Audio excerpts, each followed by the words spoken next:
Being a registered general nurse for over 40 years and a registered practitioner in sexual health for over 30 years, my NFP teaching has always been in an NHS setting, and my practice has been according to the Nursing and Midwifery Council Code of Conduct. Whatever your present role, you will also be expected to follow your own professional code of conduct. However, the guidelines we will look at in this presentation will be a good basis for ensuring safe and best practice in record keeping and confidentiality as an NFP teacher. The majority of NFP teachers use the paper records given by your tutor, and you will be unlikely to transfer these records on to anyone else. However, it is important that what is recorded is fact, what the client has said, and not your opinion or judgment. It may or may not be appropriate to write the records during the consultation with the client, but they should be done as soon as possible after the consultation, while the details are still fresh in your mind.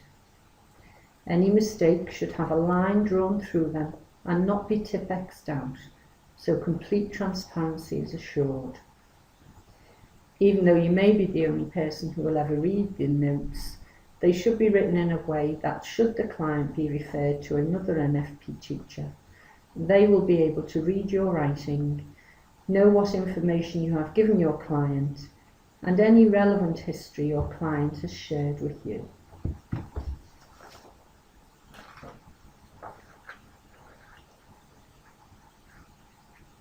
Clients' paper records should preferably be kept under lock and key in a filing cabinet.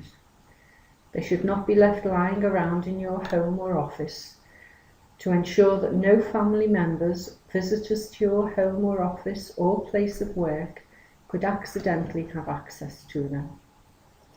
Should you decide to keep electronic records of your clients, they should be password protected.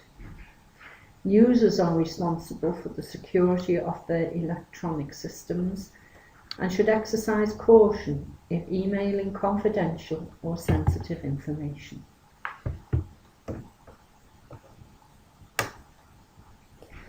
Clients may entrust us with or allow us to gather sensitive information relating to themselves and/or their partners. They do so in confidence and expect us to keep the information confidential. Therefore, it's essential that the trust of our clients is retained.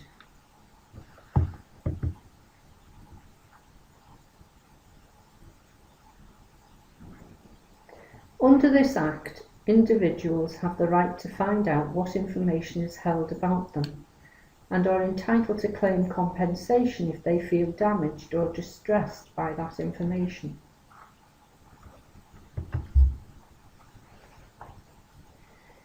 In the unlikely event that a client should take legal action against a teacher, it would be advisable to seek professional advice before handing over any information on your client.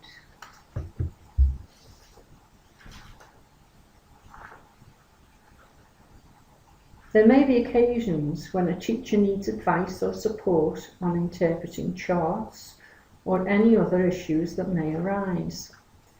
Clients should be informed if this is necessary and given the reason for consulting another teacher and be assured of confidentiality.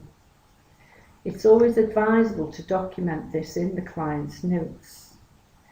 It may not be necessary to divulge the client's name to the person you're asking advice, but the client's age and any relevant information may be all that's given. Sharing of information among professionals is usually implied, but it is good practice to inform the client. Should a client have a particularly interesting chart, then other teachers could benefit from being able to see it, discuss it, and learn from it.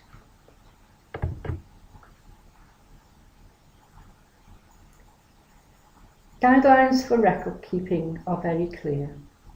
They should be exactly what the client tells us, written in a clear, logical order, be relevant to what has been taught, and no abbreviations used that haven't been agreed professionally. It is extremely important at the first meeting with the client to inform them that no method of contraception is guaranteed 100% effective, and to get the couple to sign in the appropriate place on the notes confirming that they have been informed and accept the information. The teacher should also sign. They should also be made aware of the effectiveness of the double check method, which is taught and recommended by our association in comparison to the less effective single index methods taught by other organisations. If teaching a woman her fertility in order to conceive, it is important she is either made aware of current advice on preconceptual care, for example folic acid, rubella screening, foods to avoid, medicines, alcohol, smoking, x-rays, etc., or where to obtain the information prior to conceiving.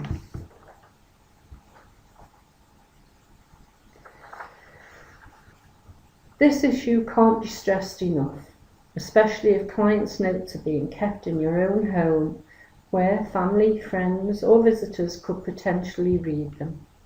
Computers should be password protected and emails, if possible, encrypted.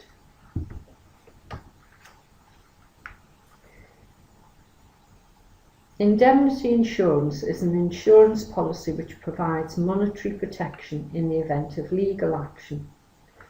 Every employer of any kind has a responsibility for the actions which its employees take. This is called vicarious liability.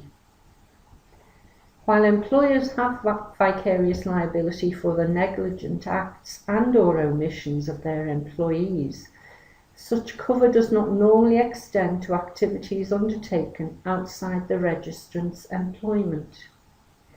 Independent practice would not be covered by vicarious liability.